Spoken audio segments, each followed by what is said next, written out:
అందరికీ నమస్కారం. నేను మీ Anasuya Bharadwaj. Please like, share and subscribe మన గుంతకల్ న్యూస్. మన గుంతకల్లు న్యూస్ కి స్వాగతం.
సర్కిల్ ఇన్స్పెక్టర్ గారి దివ్య సమర్పణకు గుంతకల్లు ఆర్య దసరా నవరాత్రి ఉత్సవంలో అత్యద్భుతంగా నిర్వహించడంలో భాగంగా రోడ్డుకి ఇరువైపులా దేవాలయం ముందు నవరాత్రి ఉత్సవాల సమాచారం గురించి తెలుపుతూ ఆర్చులు ఏర్పాటు చేయడం జరిగింది.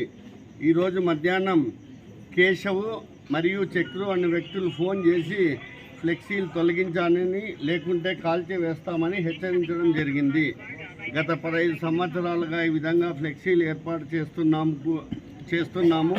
ఎలాంటి వివాదము లేదు, మీరు సహకరించాలని కోరడం జరిగింది. తదుపరి మంజుల వెంకటేష్ గారికి ఫోన్ చేసి ఈ విధంగా భయపెడుతున్నారు. ఇది మంచి పద్ధతి కాదని వివరించినా నేను కూడా వారిని ఆ విధంగా చేయడానికి చెప్పాను అనగా ఒకరోజు సమయం ఇవ్వండి, నేను మా కమిటీలో చర్చిస్తానని తెలిపినా రేపటి వరకు తొలగించకపోతే నేను దేవాలయం వద్దకు వచ్చి ఫ్లెక్సీలను తగలబెడతానని లేదా ఆత్మాహుతి చేసుకుంటానని బెదిరించినాడు. హిందువులలో విభేదాలు ఉండకూడదని సంఘం యొక్క పెద్దలు ఇల్లూరు లక్ష్మీనారాయణ తదితరులు ఇలాంటి పద్ధతులు మంచివి కావని చెప్పడం జరిగింది. మేము దేవాలయంలో నవరాత్రి ఉత్సవాలు ఏర్పాట్లను పరిశీలిస్తుండగా కేశవ్, చక్రపాణి తదితర 10 మంది మనుషులు ఫ్లెక్సీలను చించివేసి మా అందరినీ దూషించి కొట్టడానికి ప్రయత్నించి 2 వ్యక్తులను తోసి ఫ్లెక్సీలను చింపివేసి మా దేవతలను, హిందువులను కించపరిచి ఈ విషయంలో మిగిలిన ఫ్లెక్సీలను కూడా తీసివేయకపోతే మీ దేవాలయంలో ఉత్సవాలు ఎలా నిర్వహిస్తారో చూస్తామని దూషించి తూలనాడారు. ఈ విషయంలో మా సోదరుడు ఒకరు మంజుల వెంకటేష్ గారి వద్ద ఫోన్లో మాట్లాడితే నేను కూడా ఇక్కడికి మనుషులతో వస్తున్నాను, ఏం పీక్కుంటారో పీక్కోండి, ఫ్లెక్సీలన్నింటినీ ధ్వంసం చేస్తాను, ఏం చేస్తారో చేసుకోండి అని బెదిరించినాడు. మా హిందూ మనోభావాలను, కుల మనోభావాలను కించపరుస్తూ మమ్మలను కొట్టి త్రోసి ఇలాంటి వాటి ద్వారా మత విద్వేషాలు రెచ్చగొట్టి శాంతి భద్రతలకు విఘాతం కలిగిస్తూ పట్టణంలో ఉన్న మా కులస్తులందరికీ ప్రాణహాని మరియు దేవాలయంలో అమ్మవారి పూజా కార్యక్రమాలకు అనేక మంది భక్తులు ముఖ్యంగా మహిళలను రక్షించవలసిన బాధ్యత మీపై ఉన్నదని తెలియజేస్తూ మా ఆస్తులకు, దేవాలయాలకు, మా మాన ప్రాణాల రక్షణకు విఘాతం కలిగిస్తున్న వీరిని వెంటనే అరెస్టు చేసి రిమాండ్కు పంపి నవరాత్రి ఉత్సవాలు ప్రశాంతంగా నిరాటంకంగా జరగడానికి తదుపరి మా అందరి రక్షణ కల్పించడానికి తగిన చర్యలు చేపట్టాలని కోరుతున్నాము. ఇది సార్ వాళ్ళకి కంప్లైంట్. వాసవి ఈరోజు గుంతకల్ పట్టణంలో కాకుండా దేశంలో ఉన్న హిందువులందరికీ కూడా అవమానకరమైన రోజు. మేమందరం కూడా ముఖ్యంగా ఆర్యవైశ్యులందరూ కూడా మధ్యాహ్నం నుంచి ఎంత భయపడుతున్నామంటే అంత భయపడుతున్నాము. హిందుత్వాన్ని పరిరక్షించడానికి గుంతకల్లోనే కాదు దేశవ్యాప్తంగా, రాష్ట్ర వ్యాప్తంగా అనేక కార్యక్రమాలు, హిందూ ధార్మిక కార్యక్రమాలు అన్నీ చేస్తున్న విషయం మీకు తెలిసిందే. హిందూ దేవతలను ఎలా కొలవాలి, ఎట్లా చేయాలి, ఏం చేయాలనేది మేము ప్రతిరోజు ప్రతినిత్యము పూజారులు కానీ లేదా మా పెద్దలు కానీ మాకు సలహాలు ఇస్తుంటారు. ఆ విధంగా గత అనేక సంవత్సరాలుగా నడుచుకుంటూ గుంతకల్ పట్టణంలో హిందుత్వాన్ని పెంపొందించడానికి మా కులదేవత కన్యకా పరమేశ్వరి దేవిని కొలుచుకోవడానికి గత 65 సంవత్సరాలుగా దసరా శరన్నవరాత్రి ఉత్సవాలు అత్యంత వైభవోపేతంగా నిర్వహిస్తున్నాము. ఆ యొక్క దేవాలయానికి ప్రతిరోజు కూడా కుల మత విభేదాలు లేకోకుండా ప్రతిరోజు కూడా 1000 మంది భక్తులు లేకోకుండా దర్శనానికి వస్తారు. దసరా ఉత్సవాల్లో ప్రతిరోజు కూడా 10,000 నుంచి 15,000, పండుగ రోజు అయితే 25,000 నుంచి 30,000 మంది హిందూ బంధువులందరూ కూడా వచ్చి అమ్మవారిని దర్శించుకుంటారు. అలాంటి అమ్మవారికి ఉత్సవాలు నిర్వహిస్తున్న సమయంలో ఈరోజు మధ్యాహ్నం కేశవ్ మరియు చక్రపాణి అంట వారిద్దరూ ఫోన్ చేసి ఇట్లా ఫ్లెక్సీలు అభ్యంతరకరంగా ఉన్నాయంటే ఏం అభ్యంతరం ఉన్నాయో ఆ ఫ్లెక్సీలో అని అడగడం జరిగింది.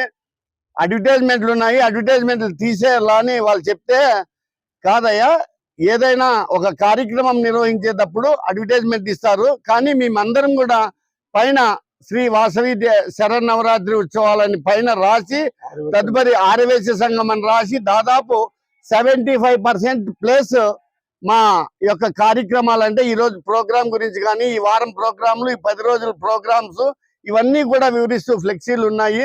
మీరు ఇలా అమ్మవారి ఫోటోలు ఇవన్నీ పెట్టి ఇచ్చేసినాము, మీరు ఇలాంటి మాటలు మాట్లాడకూడదు, మంచి పద్ధతి కాదు అని చెప్పడం జరిగింది. సరే వీరందరికి కూడా అంటే వారి తరఫున వారి నాయకుడు వారు ఉంటారు కాబట్టి వెంకటేష్ గారికి ఫోన్ చేసి, అన్న మీ వాళ్ళందరూ ఇట్లా అంటున్నారు, ఇది పద్ధతి కాదు, నాకున్న పరిచయంతో ఫోన్ చేసి చెప్తే, లేదన్నా అవన్నీ తీసేయాల్సిందే, లేకపోతే మాకు కూడా అభ్యంతరకరంగా ఉన్నాయి, మీరు వెంటనే తొలగించాలంటే అది పద్ధతి కాదు వెంకటేష్, దాదాపు 15 సంవత్సరాల నుంచి ఈ ఆర్చులు వేస్తున్నాము, ఏ రోజు ఎలాంటి అభ్యంతరము లేదు, ముస్లిమ్స్ ఎలాంటి అడ్వర్టైజ్మెంట్ లేకోకుండా ముస్లిమ్స్ చేసినారు, మీరెందుకు వేయరు అంటే అది ముస్లిమ్స్ ఉండొచ్చయ్యా, ఇది మా కమిటీ ఇన్ని రోజుల నుంచి చేస్తున్నాము, మీరు ఈ రోజు చెప్తున్నారు కాబట్టి నేను నెక్స్ట్ ఇయర్ నుంచి ఇలాంటి అడ్వర్టైజ్మెంట్ లేకుండా సొంతం డబ్బులతోనే వేస్తామని చెప్పడం జరిగింది. లేదు కంపల్సరీ తీసేయాలంటే, లేదు నాకు ఒక రోజు గడువు ఇవ్వండి, నేను మా కమిటీ వాళ్ళందరితో మాట్లాడుతానని చెప్తే, ఒకవేళ మీరు తీయకపోతే రేపు వచ్చి నేను ఆ ఫ్లెక్సీలను కాల్చడమో లేదో నా అంతకు నేను ఆత్మాహుతి చేసుకుంటాను మీ గుడి ముందర అని చెప్పడం జరిగింది. సరే అని నేను హిందూ బంధువులందరూ లక్ష్మీనారాయణ గారు లేదా జిల్లా వ్యాప్తంగా ఉన్న అందరి హిందువుల ప్రముఖులతో మాట్లాడి వారికి ఫోన్ చేయించి దాదాపు నచ్చజెప్పడం జరిగింది. ఎందుకంటే హిందువుల మధ్య విభేదాలు వేరే వారందరికీ తెలియకూడదు, మనం ఒక కుటుంబం ఉండాలి అనే ఉద్దేశంతో చాలా మంది హిందువులు అంటే భారతీయ జనతా పార్టీ పెద్దలకు కానీ, ఆర్ఎస్ఎస్ పెద్దలకి, విశ్వ హిందూ పరిషత్ పెద్దలకి అందరికీ చెప్పినాం. అందరూ నచ్చజెప్పినారు. అయినా కూడా వినకుండా మేము రేపు దేవాలయంలో ఎలా పూజలు చేయాలి ఏమని ఏర్పాట్లలో ఉండగా అక్కడ వచ్చేసి ఫ్లెక్సీలన్నీ చించేసి అక్కడ ఉన్న మా షాప్ వాళ్ళు మేము అందరూ పోతా ఉంటే మమ్మల్ని దూషించి చాలా దుర్భాషలాడి మమ్మల్ని అందరినీ దొబ్బేసి ఆ ఫ్లెక్సీలన్నీ చించి చేయడమే కాకుండా మా అమ్మవారి ఫోటోను కూడా తిప్పేసి ఇది చేసి మళ్ళీ మేము హిందూ రక్షకులను వాళ్ళు చెప్పుకుంటున్నారు. నాకు ఎలా ఏం చేస్తున్నారో, డబుల్ యాక్షన్లు ఎలా చేస్తున్నారో నాకు అర్థం కావడం లేదు. కాబట్టి పత్రికాముఖంగా ప్రజలను మా అందరి మనోభావాలు, హిందువుల మనోభావాలు, ముఖ్యంగా వైశ్యుల మనోభావాలు దెబ్బతిన్నాయి. రేపొద్దున ఈ దసరా నవరాత్రి ఉత్సవాలు జరగాల. రేపొద్దున ఇలాంటి అసాంఘిక శక్తుల వలన మహిళలు భక్తులు ఇబ్బంది పడే ప్రమాదం ఉంది. కాబట్టి వాళ్ళని వెంటనే అరెస్ట్ చేసి రిమాండ్కి పంపాలా.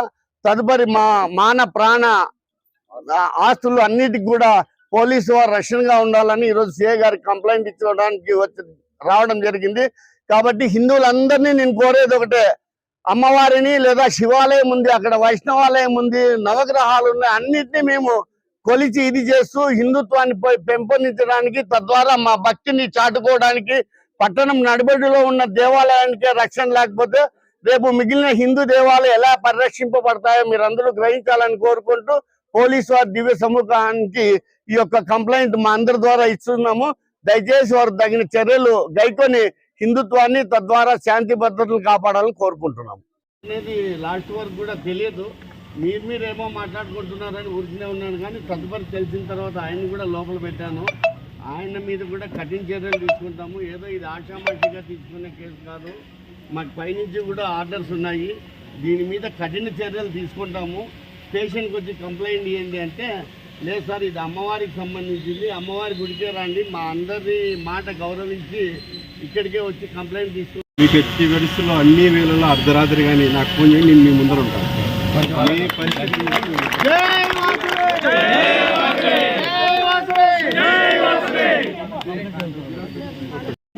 శ్రీనాథ్ గౌడ్ అన్న గారికి, అదేవిధంగా పత్రి హిమబిందు గారి వెంటనే ఎమ్మెల్యే గారికి ఫోన్ చేసి విషయాన్ని తెలిపి తగిన చర్యలు కైకొనాలని అందరికీ చెప్పి ఇది చేసినందుకు ప్రతి ఒక్కరికి కూడా మన తరఫున ధన్యవాదాలు, కృతజ్ఞతలు తెలియజేస్తున్నాం. కార్యక్రమం ఇదైనప్పటి నుంచి కూడా మీడియా వారు కుల మతాలకు అతీతంగా ఈ యొక్క కార్యక్రమాన్ని కవరేజ్ ఇస్తూ అమ్మవారు హిందువుల దేవతే కాదు, మన గుంతకల్ ప్రజలందరి దేవత అని భావించి కుల మతాలకు అతీతంగా కూడా వాళ్ళందరూ మనకు సహకరించారు. మీడియా వారికి కూడా హృదయపూర్వకంగా ధన్యవాదాలు తెలియజేసుకుంటూ రాబోయే కాలంలో అందరి సహాయ సహకారాలు మాకు ఇవ్వాలని కోరుకుంటూ జై వాసవి.